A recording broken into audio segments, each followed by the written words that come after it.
Today is going to be a good day. Tide to tide, we're going to head to Oxwich. So we're out for 10, 12 hours, something like that. And it is nice.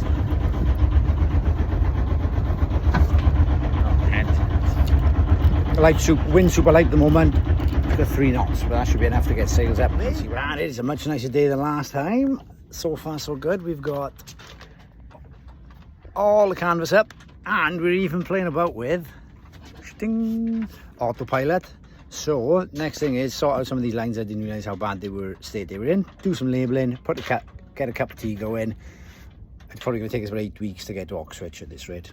But it's free.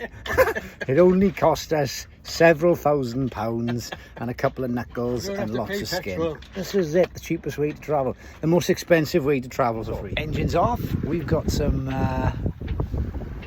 wind, which is good. We're just passing. Where the hell is it? Mumbles. Coming off past Mumbles Lighthouse. We're shifting. Actual wind, actual sailing, going somewhere not over the engine. Past the Mixon Boy. People talking about stuff. So here we've got the joys of sailing. We've had on and off wind all day, out round Mumbles Head. Awesome, really good. Ran out of wind, so then what we decided to do was chuck the engine on just to motor sail a little bit. And then unpredictably, the water alarm went off to tell us that our raw water system wasn't working. So raw water system, really interesting for all those people who care. This is a strainer. Water comes in from the sea, comes up through a hose here into there. This is a pump. It's got a rubber impeller inside it, and then that goes up into the engine block and cools the engine. So the strainer isn't blocked. That's the first protocol. The second thing to check is the impeller. Involves taking the front of the engine, which is absolutely doable. However, I've just gone in to check my spares box and my own epic, impressive, bad preparation. My spare box impeller is empty, so there's no spare impeller. So new plan. We're going to be making our way back. I'm probably anchoring in Swansea Bay. And plan A at the moment, let's see how this transpires. If the plan A becomes the actual plan, I'll eat my head torch. Not true, unless it's made of chocolate. So this is my new plan. We are going to, this is our electric bilge here. Am I pointing at the yellow thing? So we're going to disconnect that from under the engine, disconnect the hose and use that as our impeller. So that hopefully then will draw in at least enough to keep the block cool. We're going to sail back round, wait for tide to push, and then limp up the river. Under sail, hopefully we'll be downwind in that point, just so we haven't got to use this weird system, because I don't know the rate of what it'll take water through the head to keep it cool. And just hope then that one of the arms of the impeller haven't broken off and clogged the system.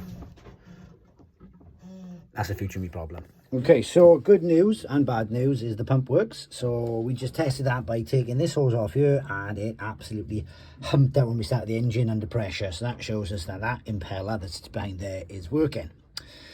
Bad news is that quite often arms of the impeller break off and they flow through the system until they hit something they can't flow through anymore, and then they block. So next plan is find the blockage. Also, I'm going to let her cool down a bit, the engine, and retest her to see if even if a dribble's coming out, because that might be enough just to get me in the marina at the end of the day. Which is amazing.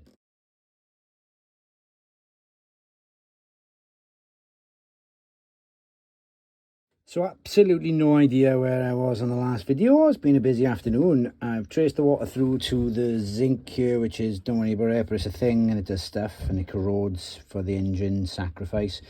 And that is got a blockage somehow, and it was then sending water around the bypass up to the exhaust and not cooling the block, because where it should do go through the back. But we managed to isolate the bypass hose, which I've now blocked using gaffer tape, a rope and some Jubilee clips, which has created pressure here, enough pressure to push it through the block. The blockage is either going to be a piece of the zinc or something from the impeller, I reckon.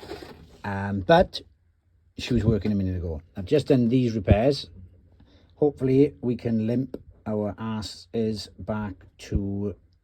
So Monster. just a quick one. This is, if you ever pop your head in a boat and you see this,